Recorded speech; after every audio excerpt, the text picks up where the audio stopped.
جیسے ہم کہ قرآن مجید میں ہم پڑھے تھے، نمازوں کے بارے میں پڑھے تھے کہ نماز جو ہے کسی بھی حالت میں معاف نہیں ہے۔ جیسے کہ سبق کے اندر بھی ہم نے پڑھا کہ اگر آپ سفر میں ہیں تب بھی نماز پڑھیں گے، جب آپ گھر میں ہیں تب تو آپ نے نماز پڑھنی ہی پڑھنی ہے، کیونکہ نماز کیا ہے؟ نبی صلی اللہ علیہ وسلم کو ملا ہوا معراج پہ تحفہ ہے، اور جب کوئی کسی کو تحفہ دیتا ہے تو اس تحفے کی قدر کرنی چاہیے۔ اور دیکھیں تحفہ کون لے کے آیا؟ ہمارے نبی صلی اللہ علیہ وسلم ہمارے لیے تحفہ لے کے آئے ہیں۔ تو یہ، اور ہم نے ایک حدیث پڑھی تھی جس میں آپ صلی اللہ علیہ وسلم نے ارشاد فرمایا کہ انسان جو ہے سجدے کی حالت میں اپنے رب کے سب سے زیادہ قریب ہوتا ہے۔ جب انسان سجدہ کرتا ہے تو اپنے رب کے بہت زیادہ قریب ہوتا ہے۔ اللہ کو یہ حالت بہت پسند ہے، کون سی؟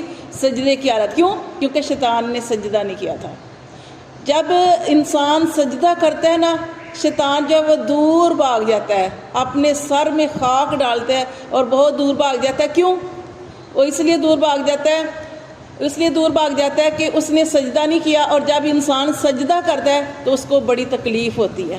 اس لیے تو یہ سجدے کی حالت میں انسان اپنے رب کے بہت زیادہ قریب ہوتا ہے۔ تو نمازوں کی حفاظت کرنی چاہیے، ساری نمازوں کی، ٹھیک ہے؟ بلکہ تہجد کی نماز جو ہے وہ بھی پڑھنی چاہیے، کیونکہ اس کے بارے میں بھی نبی صلی اللہ علیہ وسلم نے ارشاد فرمایا کہ وہ ریا سے پاک نماز ہے۔ ریا سے پاک، اس وقت کوئی دکھاوا نہیں ہوتا، وہی اٹھے گا کہ جس کو اللہ توفیق دے گا، اور اس وقت کی دعائیں اللہ تعالیٰ بہت قبول کرتے ہیں۔ ایک حدیث میں ہم نے پڑھا تھا کہ اس وقت کیا ہوتا ہے کہ اللہ تبارک و تعالیٰ آسمان دنیا پر تشریف لاتے ہیں، اور اللہ تبارک و تعالیٰ کے فرشتے ندا کر رہے ہوتے ہیں، ہے کوئی مصیبتوں سے پناہ مانگنے والا، ہے کوئی اولاد چاہنے والا، ہے کوئی رزق مانگنے والا، یعنی جس کو جو مسئلہ ہے اس پریشانی سے نکلنا چاہتا ہے تو اپنے رب کے آگے سجدہ کرے، اس وقت دعائیں کرے اللہ تعالیٰ سے۔ وہ تہجد کی نماز ہے۔